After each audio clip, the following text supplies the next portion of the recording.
A dear friend of mine sent me an email that had a list of something called Paraprosdokians. I don't know if I'm pronouncing that right, but even every time I look at it, I have trouble getting that word out. Paraprosdokians. And it is said that Winston Churchill loved them. I want to explain what it is. It is a figure of speech in which the latter part of a sentence or a phrase is surprising or somewhat unexpected. The first part of the sentence is rather benign and pretty, accepted and maybe known. And then the second part is this unexpected part that can be somewhat humorous. So I'll share with you a couple of Paraprosdokians. Okay, which Winston Churchill loved. A clear conscience is the sign of a fuzzy memory. I used to be decisive, now I'm not so sure. The last thing I want to do is hurt you, but it's still on my list.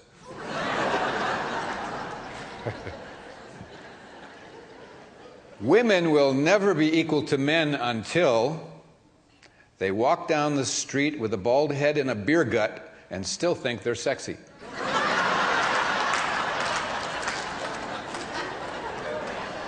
Sorry about that.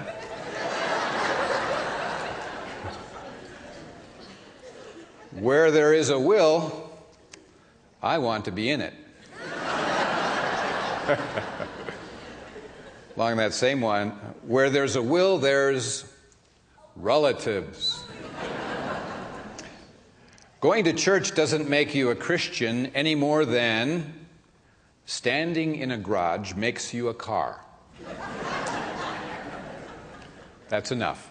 I think you get the idea. So, it's an interesting word, and actually words are interesting, aren't they? Especially in how we weave those words together in our language. Certain words in our language, I believe, over time, move from obscurity to commonplace.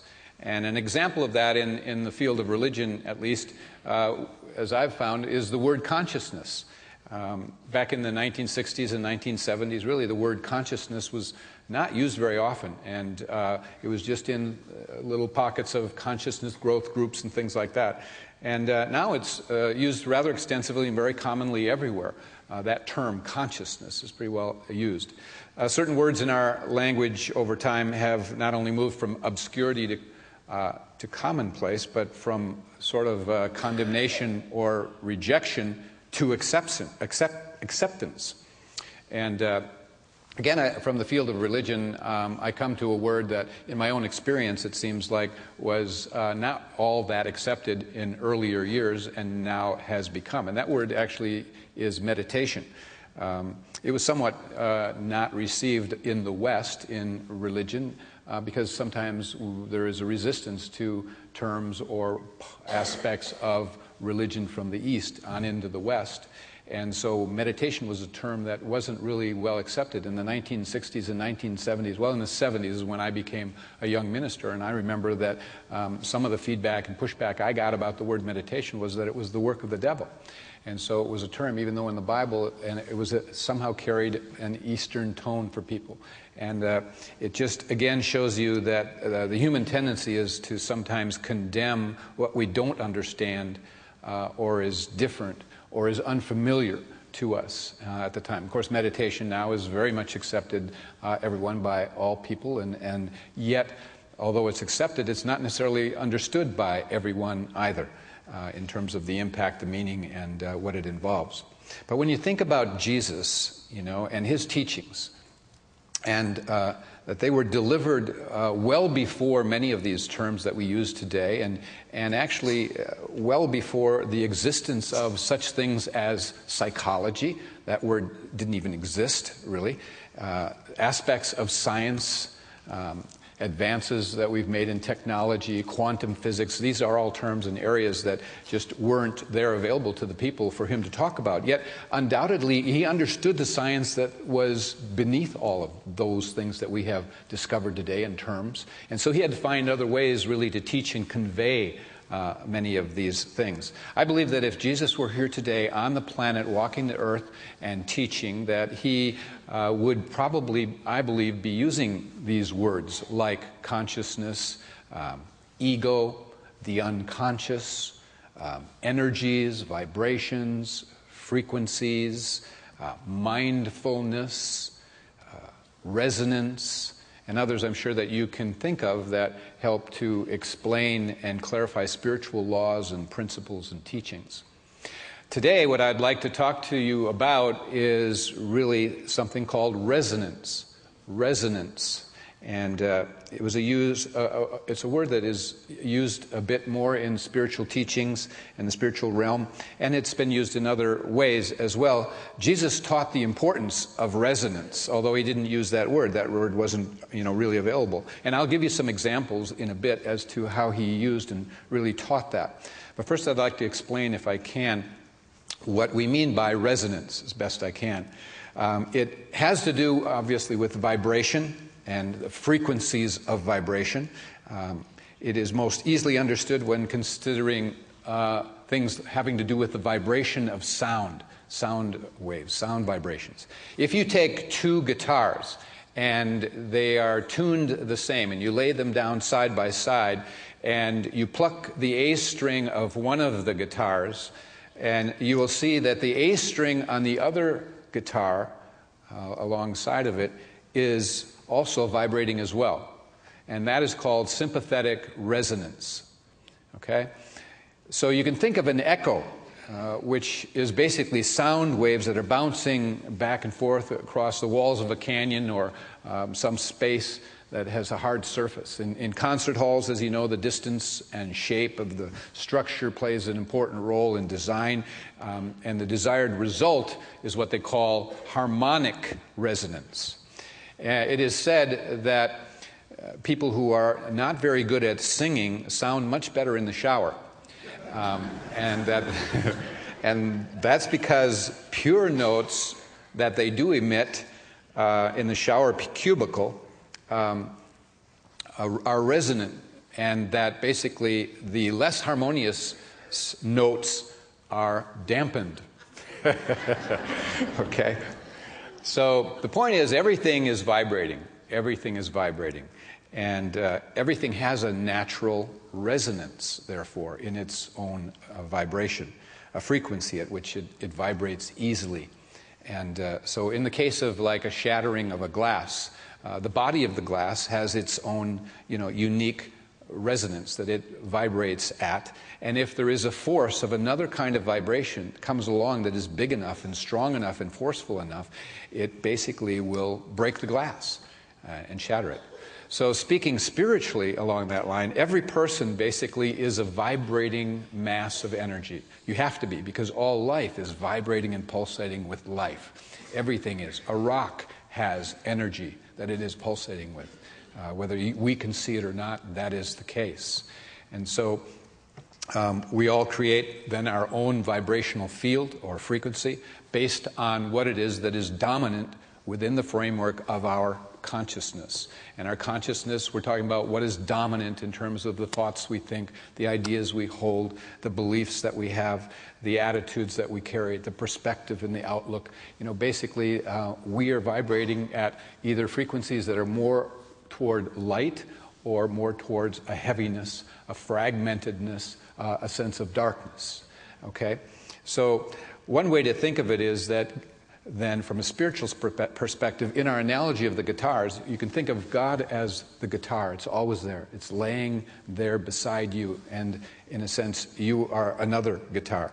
That guitar that is God is vibrating at a very high and sacred frequency. And the goal is for us then to begin to pick up and resonate with that same frequency of love and peace and faith, of joy and forgiveness and goodness.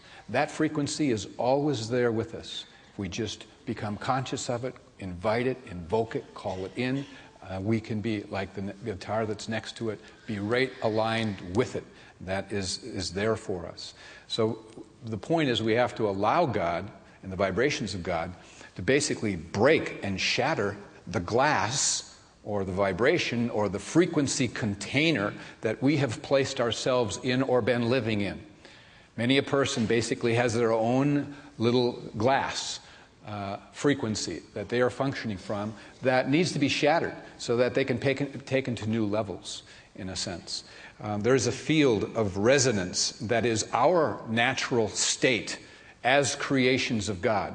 And that natural frequency and vibration or state is referred to in Genesis as that part of you or that of you which was made in the image and the likeness of God, which means that you were made in the image to vibrate at the same frequency as God, as love, as unconditional love, and light, and joy, and forgiveness. All of those that are characteristic of the divine. It is the Christ frequency. And so one could then say that, in a sense, life is an echo, okay? What we put out, we get back. And so, when you are in an echo chamber or in a canyon and you go, hello, it goes, hello, hello, hello, hello. Well, we're here to say, I am love, love, love, love, love. It just continues on. And where does it leave off? There is no end. It just continues on out. So that basically that life and that energy continues on out to touch other people. And it's an understanding of how we're all so intricately really connected. We are our own guitar, if you will, and life is the guitar that is like laying next to us, and whatever is the vibration that we put out, the other guitar or life is going to give back to us. It's going to reflect back to us. It's going to echo back to us. And so Jesus had some things to say about this, and about resonance, about the spiritual echo, if you will, and about shattering states of consciousness that you or others have been locked into and busting through to higher ways. In the Sermon on the Mount, he said many things, of course, and one of the things that he said there was, and I quote, "Except your righteousness exceed that of the scribes and Pharisees, you shall not enter the kingdom of heaven." And so what he's saying there is that essentially, except your frequency of love and light and way of being exceed that which is the frequency currently of the scribes and the Pharisees and what they're about. If you don't exceed that, you're not going to move into higher heavenly states, and that which is really all of what heaven is about. And so he was making that distinction. In another place he said, love your enemies, and this is all really in Matthew in the Sermon on the Mount. He said, love your enemies, bless them that curse you, do good to them that hate you, pray for them that despitefully use you and persecute you, that you may be children of your Father. And what's being said there is exceed the energy that's coming at you that may be people acting as though they're your enemy. So love them. Rise to a higher frequency. Bless those that curse you. If they curse you, don't go into their energy level like that of the scribes and Pharisees. Exceed it. Okay? So this is what he's always trying to get us to do, is to exceed what may be coming at us. We may be hit with somebody's echo, but that shouldn't become ours. That's the whole journey of spiritual awakening and growth. And so you should do good for those who hate you and pray for those who persecute you, and just be in that vibration. Why? That you may be children of your Father, that you may be true offspring of the frequencies of God, unconditional love. Okay? So Jesus is encouraging each and every soul to create a vibration of love that is higher than these things, and that can cancel them out, because anything of light cancels out anything of dark. All right? The darkness cannot live with the light, but you have to choose to be the light. You have to choose to resonate with the frequencies of light. He said, if you forgive men their trespasses, your heavenly Father will also forgive you. And then he says, but if you do not forgive men, neither will your Father forgive you. Now, I want to clarify there because I don't believe that God doesn't forgive. It's either God is love and love all the time, or God is not. Scripture says, I have loved you with an everlasting love. So God is unconditional love, can only love. But what he's talking about here is law, really. It's the law that is unforgiving. Again, it's the echo. What you put out, you're going to get back. If you stick a finger in an electric socket, the law of electricity is unforgiving. Okay? God can't help you. It's the law. And that law will prevail. You're going to get a shock or something worse. And it's not that God is doing it. It's that echo. You get back whatever is resonant with what you put out. And so it is this law of resonance, which is very much like the law of attraction. And so over and over, Jesus said, what you put out, you're going to get back. It's a resonant field. It's an echo. It's, that dynamic. So he said, judge not, lest you be judged. He said, forgive, and you will be forgiven. Give, and it shall be given unto you. All of these things. And then he came to, and this is in the Sermon on the Mount as well, toward the end, he gives the golden rule, which is the summary of all of this, in which he's talking about resonance, really, without the word having been around then. But we're using it today because it's used today and it can be put in context. But as the golden rule and talking about resonance, what he said was, therefore, as if summing up all of these things that he said, therefore, all things whatsoever you want others to do to you, do also to them. And the next 5 words was, for this is the law. This is the law. Very powerful stuff. So Jesus was talking about resonance and the importance of creating a vibrational match in life. We say God can only do for us what he can do through us. We have to access that God. And if a person doesn't like what they are getting in life, they have to realize that the law is responding to the vibration that one is offering up. So in every moment, life seeks to give or match your vibration. It's the law that Jesus spoke of. It's the law of the echo, as I'm calling it today. As you give, so shall you receive. Whether it's positive or negative, that we in effect are and act like a magnet. It's the way that the world reflects back where we are in consciousness, how we're doing. Where the mind goes, energy flows. Energy is created, always, okay? So when it comes to relationships, and when it comes to career, or health, or business, or finances, one should not continue to talk about, think about, visualize what you don't want, or you'll just get more of it. And so sometimes that's what we're in conversation about with another, or in our mind, or worrying about and thinking about the outcome and the worst outcome, though it hasn't yet happened, all those kinds of things. So you don't want to, visualize that which you don't want. Even with what is. If you have circumstances, and that's what is, you accept what is, and then you rise above it. You exceed it in a vibrational field that you create, a resonance that comes to you. So we attract into our life exactly what we are in resonance with, and that means people, places, things.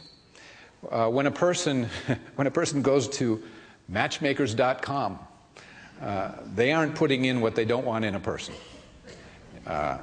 They're listing all the things that they want in a person. They're describing the person who they feel they can resonate with. They're describing a person who they feel could be on the same page in many ways with them, be compatible with them. They're not submitting an individual that would be the vibrational opposite. Okay? So the big question then to ask ourselves really is whether we ourselves are a match for what it is that we're wanting in life. What are we wanting? What are we wanting in another person?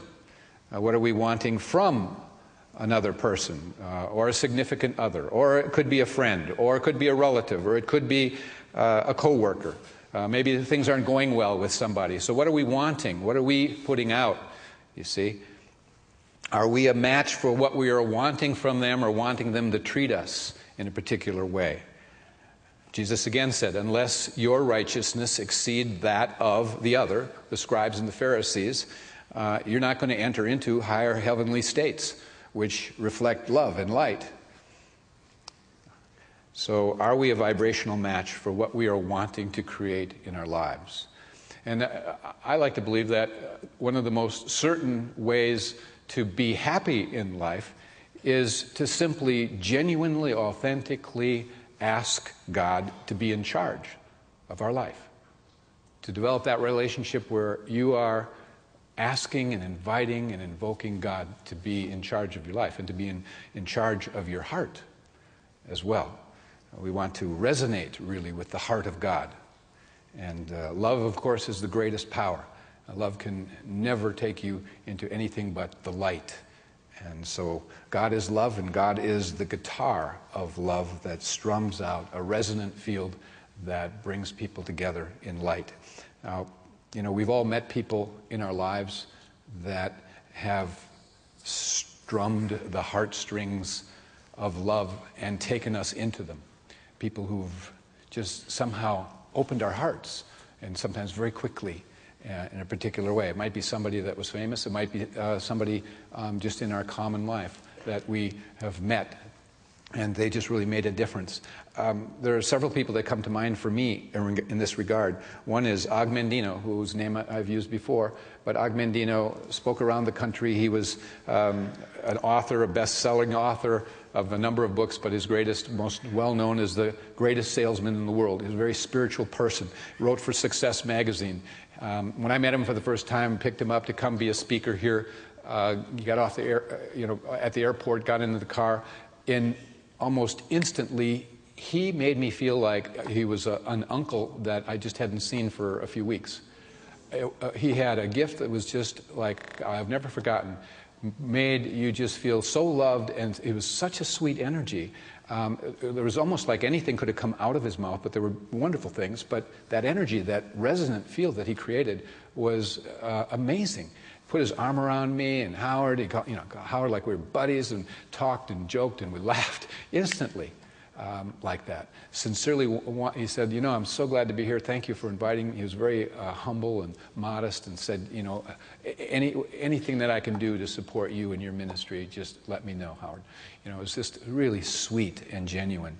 And Og, had a time in his life where he was wounded. And wounded meaning psychologically and things, dealing with hurts. And he was an alcoholic, and he was sleeping on park benches, and his life was just deteriorated to nothing.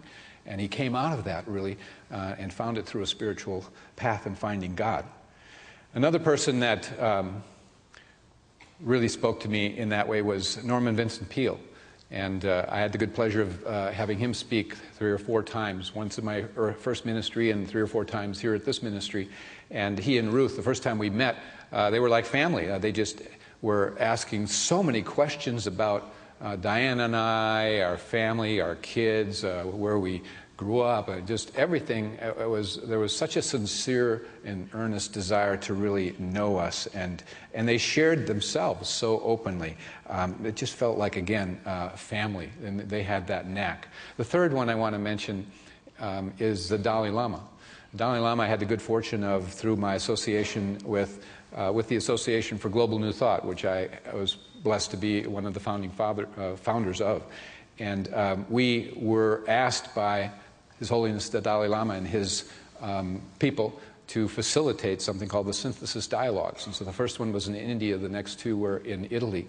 And at the one in India and one of those in Italy, not only did we spend days with him in these dialogues, but I was able to have lunch with him. Two different times with a small group. And he was so, again, a wonderful energy, jovial. He'd throw his head back and laugh. He'd make jokes about himself. Again, a man that was full of heart, full of forgiveness based on what happened to his people being in exile from Tibet, and him the leader of those people. a wound that he had to carry, but was healing it through a heart filled with compassion and teaching that. And they all made an indelible imprint upon me. And all three, you know, were wounded to some extent in their lives. Even Norman Vincent Peale was very shy and lacked confidence at one time in his life. And yet, none of them stayed in that woundedness. They all shattered the glass and broke out of that and allowed the power of God to move. When a person is angry or judgmental or gossiping and talking negative about others, it's not that they're a bad person. It's basically that they are wounded. There is something that hasn't healed in them. And when we're wounded, then the ego takes over. And our egos resonate at vibrations of separation. And the ego keeps us in our heads and not in our hearts. And the ego takes a person out of love and into fear. And so when we are in ego or fear, the things that we think, the things that we say, the things that we do can become twisted, distorted, fragmented from the truth of who we really are. And we can even try or attempt to hurt others because we're hurting. I read Marianne Williamson, a wonderful writer. It was written on love. I saw where she wrote, either